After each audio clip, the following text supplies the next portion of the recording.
শুরু করবেন। প্রত্যয়নপত্র। আমি ডাক্তার ফজলে বারী, উপজেলা স্বাস্থ্য ও পরিবার পরিকল্পনা কর্তা, শিবালয়, মানিকগঞ্জ, এই মর্মে অঙ্গীকারনামা প্রদান করিতেছি যে অত্র হাসপাতাল কর্মরত থাকাস্থায় বিভিন্ন ধরনের দুর্নীতি ও অপকর্ম প্রমাণিত হয় সম্পূর্ণ সদিচ্ছায় সজ্ঞানে নিজ পদবি এবং কর্মস্থল 2/8/2024 তারিখ হতে স্বেচ্ছায় অব্যাহতি নিলাম। 20/8/2024 তারিখ হতে স্বেচ্ছায় অব্যাহতি নিলাম।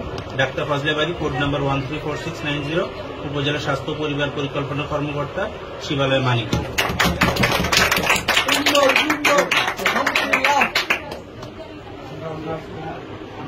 যে আমি ভুক্তভোগী সিস্টারকে অফিসিয়াল কাজে বাসায় ডেকেছি। তাকে আমি মানসিকভাবে হ্যারেস করেছি, আমি তাকে মেসেজ করেছি, এটা আমার একটা ভুল হয়েছে। আমি এখান থেকে অব্যাহতি নিতে চাই।